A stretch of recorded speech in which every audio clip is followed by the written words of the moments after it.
こんばんは。夜のひととき、いかがお過ごしでしょうか。窓の外はもうすっかり夜の色に染まっていますね。こんな静かな夜には、ふと昔を思い出したり、普段考えないようなことに思いを巡らせてみたりするのも、また一興かもしれません。この番組は普段の耳から学ぶとはちょっと離れた雑談です。私が興味を持ったものの感想をつらつらおしゃべりする番組です。ふと隙間が空いたような夜のお時間に、ちょっとだけお付き合いいただければ嬉しいです。今夜は多くの方が一度は学校で習い、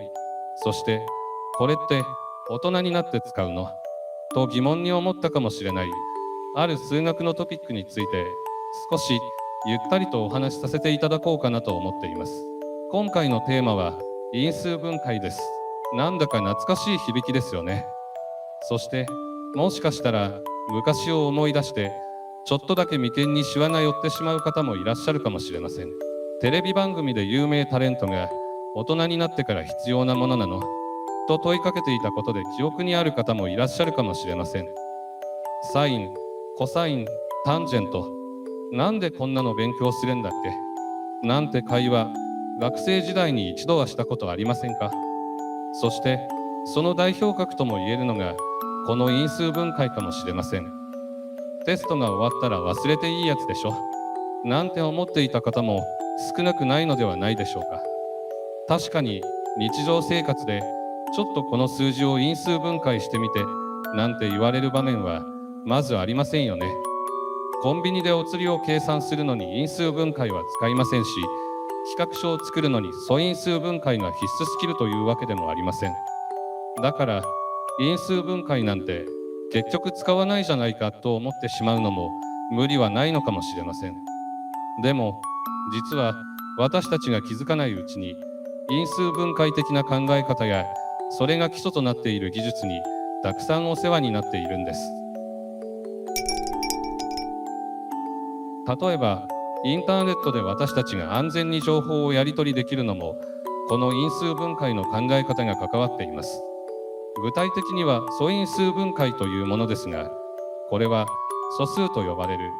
1とそれ以外の数で割れない数の掛け算の形に分解することです。例えば12なら 2×2×3 と分解できます。この素因数分解が実はインターネットの暗号技術の安全性を支える根幹になっているんです。その代表的なものが RSA 暗号と呼ばれるものです。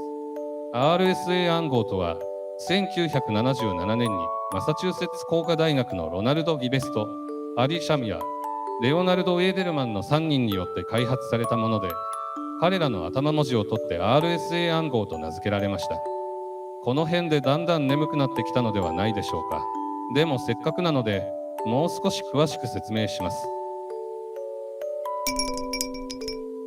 この RSA 暗号では非常に大きな2つの素数を掛け合わせた数が暗号鍵として使われます。この掛け合わせる前の2つの素数を知っていれば暗号を解くのは簡単なんですが、掛け合わせた後の大きな数だけを見て元の2つの素数を見つけ出す、つまり素因数分解するのはスーパーコンピュータを使っても非常に時間がかかるという性質を利用しているんです。だから私たちのクレジットカード情報やプライベートなメッセージがインターネット上で安全に守られているんですね。インターネットの暗号って聞くとなんだか遠い世界のすごい技術の話と感じるかもしれません。でももっと身近なところにも因数分解的な思考は役立っています。それは物事を分解してそれぞれの要素を理解するという考え方です。例えば何か複雑な問題に直面したとき、それを一度小さな要素に分解して一つ一つの要素を検討していく。そうすることで問題の全体像が見えやすくなったり、解決の糸口が見つかったりすることがあります。これはまさに数を因数分解してその構成要素である素数を見つけ出すプロセスと似ていると思いませんか。仕事でプロジェクトをいくつかのタスクに分割したり、料理のレシピを材料や工程ごとに細かく分けて理解したりするのも、ある意味ではこの分解して理解するという思考が働いていると言えるかもしれません。他にも、例えば部屋の片付けをするとき、全体を一度にきれいにしようと思うと途方に暮れてしまうかもしれませんが、まずは本棚から次は机の上だけというように、場所や物の種類でタスクを分解していくと手をつけやすくなりますよね。あるいは楽器の練習、難しい曲もいきなり全部通そうとするのではなく、苦手なフレーズだけ取り出して練習したり、ゆっくりしたテンポで部分練習を繰り返したりします。これも全体を要素に分解して一つ一つクリアしていくアプローチです。大きな塊のままでは捉えにくいものも細かく分けてみることで、それぞれの役割や関係性が見えてくる。そうやって私たちは無意識のうちに因数分解的なアプローチで世界を理解しようとしているのかもしれません。ただ、残念なことに学校の授業では習った数学が具体的に世の中の何に役立っているのか深く教えてもらう機会はあまりないかもしれません。だから、これって何の意味があるのと疑問に思ってしまうのも無理はないのかもしれませんね。でも、実は学校で習う数学は公式を覚えて問題を解くことだけが目的ではないのではないでしょうか。その過程で論理的な思考力や複雑な事象を整理して理解する力を養っている。それを繰り返すことで考え方を身につけているのです。因数分解もその一つのツールとして私たちの思考の引き出しを増やしてくれているのではないでしょうか。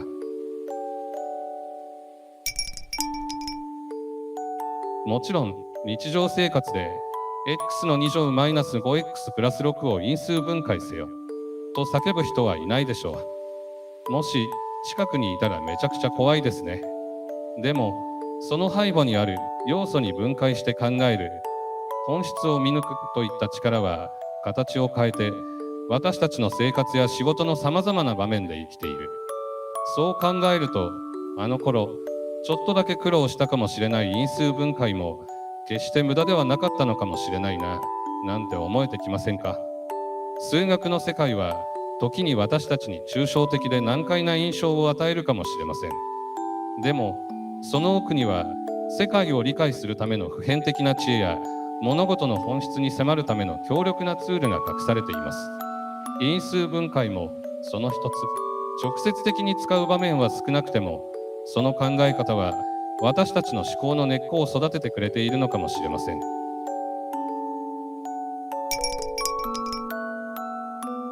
今夜は因数分解は大人になってからも使うのかというちょっと懐かしくて、でも実は奥深いテーマについてお話しさせていただきました。もしよろしければ皆さんもかつて学んだ何かについてその意味を改めて考えてみるのも良いかもしれませんね。きっと新たな発見があるはずです。それではこの後もあなたにとって穏やかな夜でありますように。また次回気まぐれに雑談をお届けします。この静かな時間にお会いしましょう。おやすみなさい。